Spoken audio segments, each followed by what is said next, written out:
بسم اللہ الرحمن الرحیم الحمدللہ نحمدہ ونصلی علی رسولہ الکریم۔ آج میں انشاءاللہ آپ کے سامنے سورہ بقرہ کے دوسرے حصے کا اختتام تک، جو سورہ بقرہ آج انشاءاللہ ختم ہو جائے گی، اس کا میں آپ کے سامنے کچھ خلاصہ پیش کروں گا۔ اس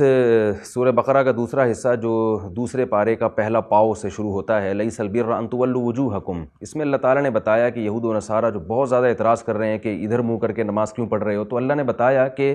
نیکی اس پہ منحصر نہیں ہے کہ اپنے منہ مشرق کی یا مغرب کی طرف کرو، بلکہ ولاکن البر من آمن باللہ والیوم الآخر والملائکۃ والکتاب والنبیین، اصل نیکی یہ ہے کہ اپنے عقائد کو درست کرو، اللہ کی توحید پر اور آخرت پر ایمان لے کر آؤ۔ وآت المال علی حبہ، پھر حقوق العباد بھی پورے کرو اور اللہ کے حقوق بھی پورے کرو۔ حقوق العباد کیا ہے کہ اللہ کی محبت میں غرباء، یتامى، مساکین اور مسافروں پہ مال خرچ کیا کرو اور نماز قائم کیا کرو، والموفون بعہدہم، اپنے ایگریمنٹ کو پورا کیا کرو۔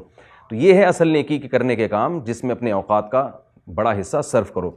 اس کے بعد اللہ تعالیٰ نے انتظام مملکت سے متعلق ایک حکم بیان کیا، وہ قصاص کا حکم۔ یا ایھا الذین آمنوا کتب علیکم القصاص فی القتلی، اے ایمان والو تم پر قصاص فرض کیا گیا ہے۔ اسلامی ریاست میں اس کی بالکل اجازت نہیں ہے کہ ایک شخص کسی انسان کو قتل کرے اور قاتل کو کوئی بھی، یعنی گورنمنٹ کو یہ اختیار ہو کہ وہ قاتل کو معاف کر دے، بلکہ اللہ تعالیٰ نے ان آیات میں مقتول کے وارثوں کو حق دیا ہے کہ وہ قاتل کو قتل بھی کر سکتے ہیں اور اس سے دیت لے کے اس کو معاف بھی کر سکتے ہیں۔ تو یہ ہے قصاص، یعنی بدلہ، قتل کا بدلہ قتل، خون کا بدلہ خون۔ اب اس میں اشکال ہوتا ہے کہ ایک انسانی جان تو ہلاک ہو گئی، آپ نے اس کے بدلے میں ایک اور جان کو ہلاک کر دیا، تو اس کا جواب اللہ نے دیا، فرمایا وَلَكُمْ فِي الْقِصَاصِ حَيَاةٌ، اے ایمان والو تمہارے لیے قصاص میں زندگی ہے۔ ایک انسان تو قتل ہو رہا ہے مگر سینکڑوں انسان قتل ہونے سے محفوظ ہو رہے ہیں۔ یہ حکم اللہ نے اہتمام سے بیان کیا۔ اسی طرح ان آیات میں اللہ نے روزوں کے حکام بیان کیے ہیں، یا ایھا الذین آمنوا کتب علیکم الصیام کما کتب علی الذین من قبلکم لعلکم تتقون، اے ایمان والو تم پر روزے فرض کیے گئے جیسے تم سے پہلی امتوں پہ فرض کیے گئے تھے، تاکہ تمہارے اندر تقوی پیدا ہو۔ تو روزے کی حکمت بیان کی گئی کہ نفس پہ کنٹرول کرنے کی طاقت تمہارے اندر پیدا ہو۔ یہاں ایک اور حکم دیا گیا، ولا تأکلوا اموالکم بینکم بالباطل، اے ایمان والو ایک دوسرے کا مال ناحق طریقے سے مت کھاؤ۔ وتدلوا بها الى الحکام، اور حکام کو مال پہنچا کر ان سے غلط فیصلے مت کرواؤ۔ آپ دیکھیں ہمارے معاشرے کا بہت بڑا المیہ ہے کہ پیسے کھلا کے عدلیہ سے اپنے مطلب کے حکام نکلوا لیے جاتے ہیں، اپنے مطلب کے فیصلے کروا لیے جاتے ہیں، پولیس کو بھی پیسہ کھلا کے اپنے مطلب کی FIR کٹوا دی جاتی ہے۔ تو ان تمام چیزوں سے اللہ نے ان آیات میں روکا ہے کہ کسی کا مال ناحق مت کھاؤ اور حکمرانوں کو رشوت دے کے ان سے ناجائز کام مت کرواؤ۔ وقاتلوا فی سبیل اللہ، فرمایا اللہ کے راستے میں جہاد کرو۔ ولا تعتدوا، فرمایا لیکن حد سے تجاوز مت کرو۔ حد سے تجاوز کیا ہے کہ شرعی حکام کی رعایت کیے بغیر کسی سے لڑنا، عورتوں بچوں کو قتل کرنا، یہ کسی بھی قوم پہ ظلم کرنا، اس کے تفصیلی حکام آپ فقہا سے اور علماء سے پوچھ سکتے ہیں، فقہ کی کتابوں میں لکھے ہوئے ہیں۔ اس کے بعد اللہ تعالیٰ نے حج کے حکام بیان کیے کہ صحابہ کرام جب حج کیا کرتے تھے تو تجارت بھی ہوتی تھی، تو بعض حضرات کو یہ خیال ہوا کہ حج تو خالص عبادت ہے، اس میں ہم تجارت کیوں کریں، کیونکہ پوری دنیا سے قافلے آیا کرتے تھے اپنے ملکوں کی مصنوعات لے کر، تو وہ مصنوعات عرب لوگ خریدا کرتے تھے اور اپنی مصنوعات ان کو بیچا کرتے تھے، تو اس سے تجارت میں ترقی ہوتی تھی۔ تو بہت سے لوگوں کو اشکال ہوا کہ بھئی یہ تو حج کے منافی ہے، تو اس کا اللہ نے جواب دیا، لیس علیکم جناح ان تبتغوا فضلا من ربکم، فرمایا اللہ کا فضل تلاش کرنے میں کوئی حرج نہیں ہے، چاہے وہ حج کے موقع پر ہی کیوں نہ ہو۔ تو بنیادی مقصد تو اللہ کے گھر کی زیارت اور عبادت ہونی چاہیے، لیکن ضمناً اگر تجارت بھی ہو جائے تو یہ اللہ کا فضل ہے اور اس فضل سے کوئی بھی نہیں روک سکتا۔ اس کے بعد اللہ تعالیٰ نے شراب اور جوئے کی حرمت کا بیان کیا، اور یہ جو برائی پر ایک لیبل لایا جاتا ہے کہ برائیوں کی خوبیاں بیان کی جاتی ہیں کہ اس برائی میں یہ بھی فائدہ یہ بھی فائدہ، تو اللہ نے اس کا جڑ سے خاتمہ کر دیا۔ فرمایا یسألونک عن الخمر والمیسر، یہ لوگ شراب اور جوئے کے بارے میں پوچھتے ہیں تو ان کو بتا دیجئے قل فیہما اثم کبیر ومنافع للناس، ٹھیک ہے اس میں بہت سے منافع بھی ہیں، لیکن اثمہما اکبر من نفعہما، ان کا گناہ ان کے منافع سے اور ان کے فائدوں سے بڑھ کر ہے۔ پتہ یہ چلا کہ جس چیز کو اللہ نے حرام کر دیا اس میں ہزاروں فائدے بھی اگر ہمیں نظر آئیں تو اس کا گناہ اس کے فائدوں سے بڑھ کر ہوگا، اور مسلمانوں کو چاہیے کہ ان فائدوں کے باوجود اس چیز سے اجتناب کرنے کی کوشش کریں۔ پھر ان آیات میں اللہ تعالیٰ نے مسلمان مرد اور مسلمان عورت کو مشرک مرد اور عورت سے نکاح سے بھی منع کیا۔ فرمایا ولا تنکحوا المشرکات حتی یؤمنن، کسی مشرک عورت سے نکاح مت کرو جب تک کہ وہ مومن نہ ہو جائے، اسلام قبول نہ کر لے، اور اپنی عورتوں کا نکاح مشرک مردوں سے بھی نہ کرایا کرو حتی یؤمنوا، جب تک کہ وہ اسلام قبول نہ کر لیں۔ وجہ اس کی کیا ہے کہ یہ لوگ جہنم کی آگ کی طرف دعوت دینے والے ہیں۔ واللہ یدعو الی المغفرہ، اور اللہ تمہیں مغفرت اور جنت کی طرف بلاتا ہے۔ تو سورہ مائدہ میں اللہ تعالیٰ نے اس سے عیسائی اور عورتوں کو مستثنیٰ کیا، اور عیسائی اور یہودی عورتیں جن کو اہل کتاب کہا جاتا ہے، مسلمان مرد کو اجازت دی کہ وہ یہود و نصارہ کی عورتوں سے نکاح کر سکتے ہیں۔ اس کے بعد اس صورت میں ایک بہت اہم مضمون ہے کہ زمانہ جاہلیت میں خواتین پر 4 قسم کے مظالم ہوا کرتے تھے، تو ان مظالم کا دفعیہ کیا گیا۔ ایک ظلم یہ ہوتا تھا کہ بعض دفعہ مرد اپنی زوجہ سے ناراض ہو کر یہ قسم اٹھا لیتا کہ میں اس کے قریب نہیں جاؤں گا، اور پھر لٹکا کے چھوڑ دیتا۔ تو قرآن نے آیات نازل کی کہ اگر کسی شخص نے قسم اٹھا لی کہ میں بیوی کے قریب نہیں جاؤں گا تو وہ 4 مہینے انتظار کر سکتا ہے۔ للذین یؤلون من نسائہم تربص 4 اشہر فإن فاؤوا فإن اللہ غفور رحیم وإن عزموا الطلاق فإن اللہ سمیع علیم۔ 4 مہینے کے بعد خود بخود طلاق پڑ جائے گی، اور بعض ائمہ کے نزدیک عدالت سے طلاق لی جا سکتی ہے، لیکن بہرحال عورت کو یہ رائٹ دیا گیا کہ اگر اس کا مرد 4 مہینے اس کے قریب نہیں آتا، اس کے حقوق ادا نہیں کرتا اور قسم اٹھا کے اس سے دور رہتا ہے تو یہ عورت پہ ایک ظلم ہے، تو شریعت اس عورت کو اس مرد کی دسترس سے آزاد کر کے اجازت دیتی ہے کہ وہ عدت کے بعد کہیں اور نکاح کر سکے۔ تو اس کے بعد یہ اس ظلم کا ہمیشہ کے لیے دروازہ بند ہو گیا۔ اس کے بعد ایک اور ظلم ہوا کرتا تھا عرب معاشرے میں کہ مرد طلاق دیتے تھے، اور جب رجوع کرنے کا یعنی عدت گزرنے کا ٹائم آتا، نکاح ختم ہونے والا ہوتا اور عورت کہتی اب میں اس مرد کے چنگل سے آزاد ہو کے کہیں اور شادی کر سکوں گی، تو مرد رجوع کر لیتا، پھر طلاق دیتا، پھر رجوع کر لیتا، اس طرح بار بار طلاقیں دے کے رجوع کرتا رہتا۔ تو عورت پر اس ظلم کو ختم کرنے کے لیے اسلام نے طلاق کے اختیار مرد کے محدود کیے، اور آیتیں نازل ہوئیں الطلاق مرتان فامساک بمعروف او تسریح باحسان۔ فرمایا طلاق جس کے بعد رجوع کا حق ہے وہ 2 مرتبہ ہیں، اس کے بعد یا تو عمدہ طریقے سے رکھو یا رخصت کر دو۔ فإن طلقها فلا تحل له من بعد حتى تنكح زوجا غيره، اگر مرد نے تیسری طلاق دے دی تو پھر یہ عورت اس مرد کے لیے حلال نہیں ہے جب تک کہ یہ کہیں اور نکاح نہ کرے۔ اس میں حکمت کیا ہے کہ مرد بعض دفعہ 3 طلاقیں دینے کے بعد بھی عورت کو بہلا پھسلا کے اس سے نکاح کر کے پھر اس کے حقوق ادا نہیں کرتا، تو اللہ نے مرد کے اختیارات محدود کیے اور فرمایا 3 طلاق کے بعد تم اس سے نکاح بھی نہیں کر سکتے، اور اب یہ کسی اور مرد کے نکاح میں جائے گی، پھر وہاں سے اتفاق سے طلاق ہو جائے یا اس مرد کی موت واقع ہو جائے تو جیسے یہ اور سینکڑوں مردوں سے نکاح کر سکتی ہے تو تم سے بھی کر سکتی ہے۔ تو اس کا بنیادی مقصد کیا تھا کہ مرد جو طلاق کے لفظ کو مذاق بنا رہا ہے اور بار بار طلاقیں دے رہا ہے، تو اس کو یہ کہہ دیا گیا کہ اس طلاق کے لفظ سے تم 3 دفعہ سے زیادہ نہیں کھیل سکتے، 3 مرتبہ کے بعد تمہارے اختیارات بالکل معطل ہو کے رہ گئے ہیں۔ تو اس طرح سے بھی عورت سے ظلم کا دفعیہ کیا گیا۔ ایک تیسرا ظلم اس معاشرے میں عورت پر یہ ہوا کرتا تھا، مرد جب طلاق دیتا تو جب عدت گزارنے کا وقت آتا تو مرد رجوع کرتا تھا، مگر رجوع کرنے کے سے یہ مقصد نہیں ہوتا تھا کہ اس کو بیوی بنا کے رکھوں گا، بلکہ مقصد یہ ہوتا تھا کہیں اور نکاح نہ کر پائے، یہ مقصد ہوتا تھا، اور خود بھی حقوق ادا نہیں کرتا۔ تو اس کو بھی قرآن نے حرام قرار دیا اور فرمایا کہ وَإِذَا طَلَّقْتُمُ النِّسَاءَ فَبَلَغْنَ أَجَلَهُنَّ فَأَمْسِكُوهُنَّ بِمَعْرُوفٍ أَوْ سَرِّحُوهُنَّ بِمَعْرُوفٍ۔ جب تم عورتوں کو طلاق دو اور ان کی عدت پوری ہونے والی ہو تو ان کو یا تو بھلے طریقے سے رکھو یا عمدہ طریقے سے رخصت کر دو۔ بھلے طریقے سے رکھنے کا کیا مقصد ہے کہ حقوق ادا کرنے کی نیت سے رکھو، اور وَلَا تُمْسِكُوهُنَّ ضِرَارًا، اس نیت سے ہرگز مت رکھو کہ تم ان پر ظلم کرو گے۔ اس ظلم کا دفعیہ کیا گیا۔ اور چوتھا ظلم یہ ہوا کرتا تھا کہ طلاق کے بعد عورت کو کہیں اور شادی کرنے کی اجازت نہیں دی جاتی تھی، اللہ نے اس چیز کو بھی حرام قرار دیا۔ فرمایا فَلَا تَعْضُلُوهُنَّ أَن يَنكِحْنَ أَزْوَاجَهُنَّ، جب عورت کی عدت پوری ہو جائے تو وہ جہاں چاہے نکاح کرے، اس کو آپ نکاح سے روک نہیں سکتے، اس کو یہ اتھارٹی دی جا رہی ہے۔ یہ 4 مظالم ہوا کرتے تھے۔ اسی طرح اللہ تعالیٰ نے ان آیات میں عورت کی عدت کے حکام بھی بیان کیے ہیں کہ جب والذین یتوفون منکم ویذرون ازواجا یتربصن بانفسہن 4 اشہر وعشرہ، کہ جب شوہر کی ڈیتھ ہو جائے گی، موت واقع ہو جائے گی، تو عورت 4 مہینے 10 دن تک کہیں اور نکاح نہیں کر سکتی، وہ اپنے آپ کو روک کے رکھے گی۔ اس کے بعد اللہ تعالیٰ نے ابراہیم علیہ السلام کا واقعہ بیان کیا ہے کہ ابراہیم علیہ السلام نے اللہ تعالیٰ سے یہ کہا کہ اللہ تو مردوں کو کیسے زندہ کرے گا؟ تو اللہ نے حکم دیا 4 پرندوں کو جمع کرو، ان کا گوشت کاٹ کے پہاڑوں کی چوٹیوں پر رکھ دو، اور کیسے وہ دوڑتے ہوئے آپ کی طرف آئیں گے، اسی طرح اللہ مردوں کو دوبارہ زندہ کرے گا۔ اس کے بعد سورہ بقرہ کا آخری حصہ ہے جس میں اللہ تعالیٰ نے معاملات کو لکھنے کا حکم دیا، اور بلکہ اس سے پہلے اللہ تعالیٰ نے اپنی راہ میں خرچ کرنے کی ترغیب دی، اور زکوٰۃ اور صدقات و خیرات کے بالکل اپوزٹ ہے سود کو حرام قرار دیا۔ یا ایھا الذین آمنوا اتقوا اللہ وذروا ما بقی من الربا، ایمان والو اللہ سے ڈرو اور سودی لین دین کو چھوڑ دو، اگر تم سودی لین دین نہیں چھوڑتے فاذنوا بحرب من اللہ ورسولہ، تو اللہ اس کے رسول کا تمہارے خلاف اعلان جنگ ہے۔ اس کے بعد اللہ تعالیٰ نے سورہ بقرہ میں سب سے لمبی آیت ہے جس میں معاملات کو لکھنے کا حکم دیا گیا کہ اے ایمان والو جب بھی خرید و فروخت کا کوئی معاملہ کرو تو حافظے پر اعتماد نہ کرو، بلکہ اسے ایگریمنٹ کر کے اس ایگریمنٹ کو باقاعدہ گواہوں کی موجودگی میں ریٹن فارم میں لے کر آیا کرو تاکہ بعد میں نزاع نہ ہو۔ اور پھر آخر میں دعا پر ایک سورہ بقرہ کو ختم کیا گیا کہ یہ جو اللہ نے تمہیں حکام دیے ہیں ان کے بارے میں اللہ سے دعا مانگا کرو کہ اللہ اگر ہم سے کبھی کوئی کوتاہی ہو جائے تو واعف عنا واغفر لنا وارحمنا انت مولانا فانصرنا علی القوم الکافرین، کہ اللہ تو ہمیں معاف کر دے، ہماری مغفرت کر اور ہم پہ رحم کر، اور ہمیں اسلام دشمنوں کے خلاف تو ہماری مدد کر۔ اور اسی دعا پر میں اپنے اس لیکچر کو بھی ختم کرتا ہوں۔ واعف عنا واغفر لنا وارحمنا انت مولانا فانصرنا علی القوم الکافرین وعلینا الا البلاغ۔ جمال الوجود بذكر الإله وتصفو الحياة بنور هداه. جمال الوجود بذكر الإله وتصفو الحياة بنور هداه. بسم اللہ الرحمن الرحیم، الحمدللہ نحمدہ ونصلی علی رسولہ الکریم۔ آج میں انشاءاللہ آپ کے سامنے سورہ بقرہ کے دوسرے حصے کا اختتام تک، جو سورہ بقرہ آج انشاءاللہ ختم ہو جائے گی، اس کا میں آپ کے سامنے کچھ خلاصہ پیش کروں گا۔ اس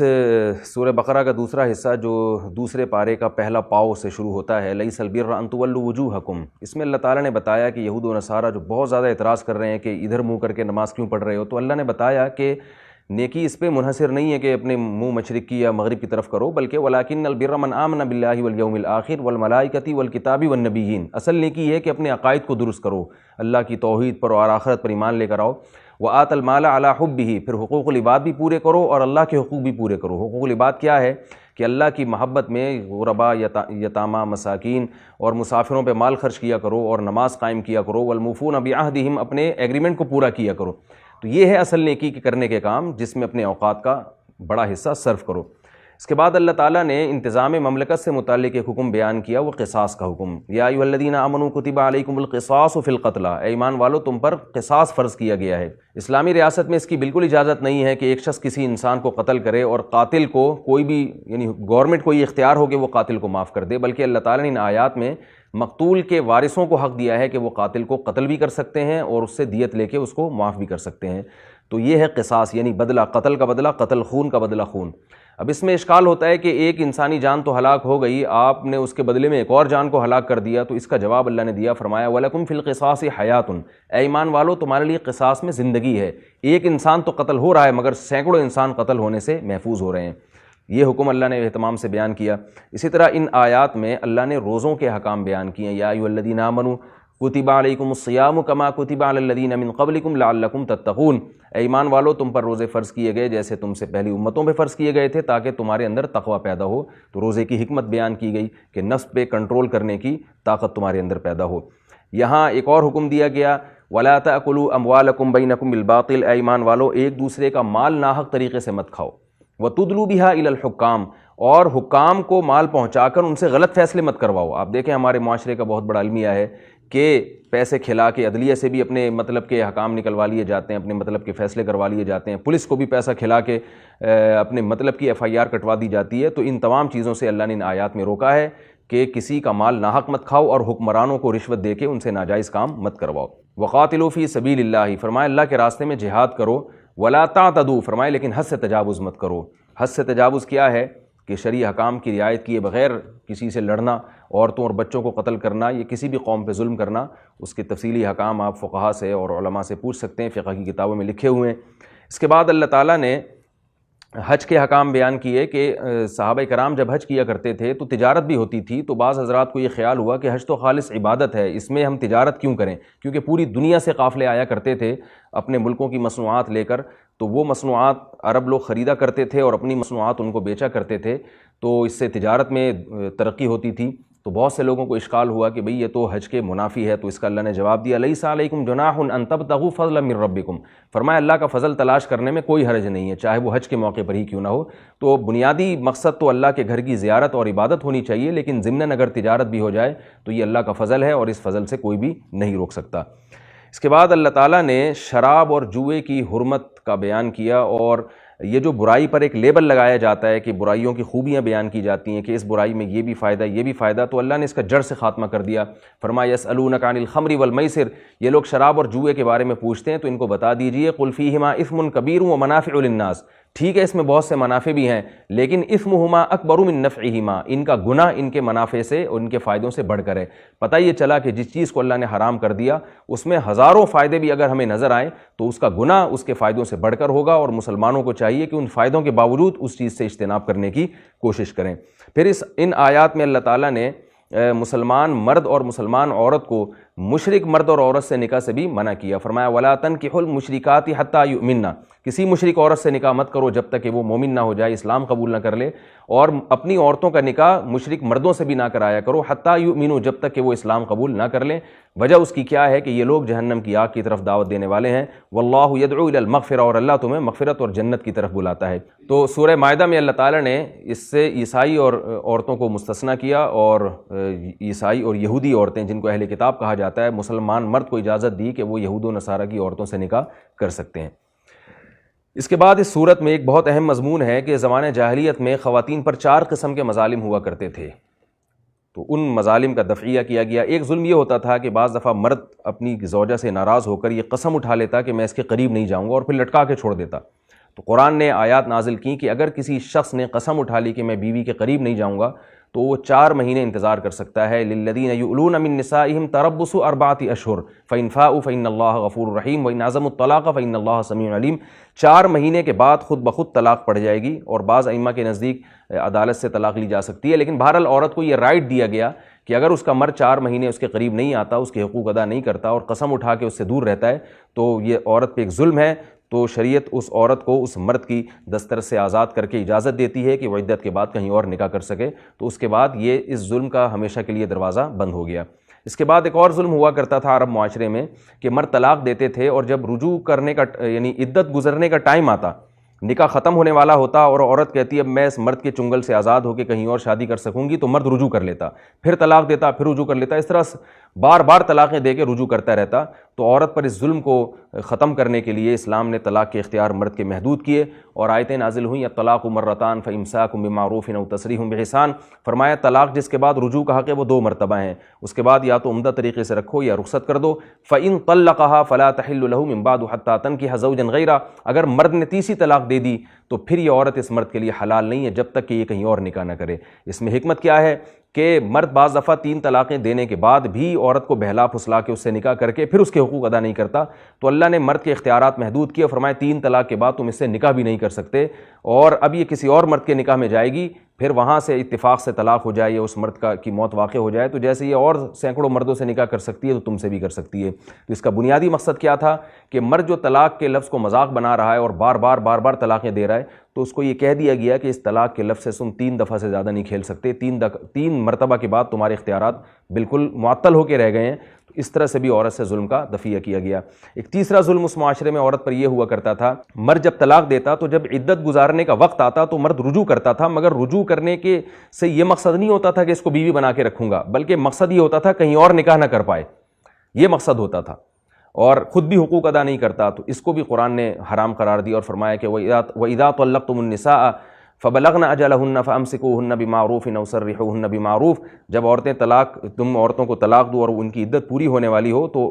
ان کو یا تو بھلے طریقے سے رکھو یا عمدہ طریقے سے رخصت کر دو. بھلے طریقے سے رکھنے کا کیا مقصد ہے کہ حقوق ادا کرنے کی نیت سے رکھو، اور وَلَا تُمْسِكُوهُنَّ ضِرَارًا، اس نیت سے ہرگز مت رکھو کہ تم ان پر ظلم کرو گے. اس ظلم کا دفعیہ کیا گیا. اور چوتھا ظلم یہ ہوا کرتا تھا کہ طلاق کے بعد عورت کو کہیں اور شادی کرنے کی اجازت نہیں دی جاتی تھی. اللہ نے اس چیز کو بھی حرام قرار دیا. فرمایا فَلَا تَعْضُلُوهُنَّ أَن يَنكِحْنَ أَزْوَاجَهُنَّ. جب عورت کی عدت پوری ہو جائے تو وہ جہاں چاہے نکاح کرے، اس کو آپ نکاح سے روک نہیں سکتے، اس کو یہ اتھارٹی دی جا رہی ہے. یہ 4 مظالم ہوا کرتے تھے. اسی طرح اللہ تعالیٰ نے ان آیات میں عورت کی عدت کے حکام بھی بیان کیے ہیں کہ جب والذین یتوفون منکم ویذرون ازواجا یتربصن بانفسہن 4 اشہر وعشرہ، کہ جب شوہر کی ڈیتھ ہو جائے گی، موت واقع ہو جائے گی، تو عورت 4 مہینے 10 دن تک کہیں اور نکاح نہیں کر سکتی، وہ اپنے آپ کو روک کے رکھے گی. اس کے بعد اللہ تعالیٰ نے ابراہیم علیہ السلام کا واقعہ بیان کیا ہے کہ ابراہیم علیہ السلام نے اللہ تعالیٰ سے یہ کہا کہ اللہ تو مردوں کو کیسے زندہ کرے گا؟ تو اللہ نے حکم دیا 4 پرندوں کو جمع کرو، ان کا گوشت کاٹ کے پہاڑوں کی چوٹیوں پر رکھ دو، اور کیسے وہ دوڑتے ہوئے آپ کی طرف آئیں گے، اسی طرح اللہ مردوں کو دوبارہ زندہ کرے گا. اس کے بعد سورہ بقرہ کا آخری حصہ ہے جس میں اللہ تعالیٰ نے معاملات کو لکھنے کا حکم دیا، اور بلکہ اس سے پہلے اللہ تعالیٰ نے اپنی راہ میں خرچ کرنے کی ترغیب دی، اور زکوٰۃ اور صدقات و خیرات کے بالکل اپوزٹ ہے سود کو حرام قرار دیا. یا ایھا الذین آمنوا اتقوا اللہ وذروا ما بقی من الربا. ایمان والو اللہ سے ڈرو اور سودی لین دین کو چھوڑ دو. اگر تم سودی لین دین نہیں چھوڑتے فاذنوا بحرب من اللہ ورسولہ، تو اللہ اس کے رسول کا تمہارے خلاف اعلان جنگ ہے. اس کے بعد اللہ تعالیٰ نے سورہ بقرہ میں سب سے لمبی آیت ہے جس میں معاملات کو لکھنے کا حکم دیا گیا کہ ایمان والو جب بھی خرید و فروخت کا کوئی معاملہ کرو تو حافظے پر اعتماد نہ کرو، بلکہ اسے ایگریمنٹ کر کے اس ایگریمنٹ کو باقاعدہ گواہوں کی موجودگی میں ریٹن فارم میں لے کر آیا کرو تاکہ بعد میں نزاع نہ ہو. اور پھر آخر میں دعا پر ایک سورت کو سورہ بقرہ کو ختم کیا گیا کہ یہ جو اللہ نے تمہیں احکام دیے ہیں ان کے بارے میں اللہ سے دعا مانگا کرو کہ اللہ اگر ہم سے کبھی کوئی کوتاہی ہو جائے تو واعف عنا واغفر لنا وارحمنا انت مولانا فانصرنا علی القوم الکافرین، کہ اللہ تو ہمیں معاف کر دے، ہماری مغفرت کر اور ہم پہ رحم کر، اور ہمیں اسلام دشمنوں کے خلاف تو ہماری مدد کر۔ اور اسی دعا پر میں اپنے اس لیکچر کو بھی ختم کرتا ہوں۔ واعف عنا واغفر لنا وارحمنا انت مولانا فانصرنا علی القوم الکافرین وما علینا الا البلاغ۔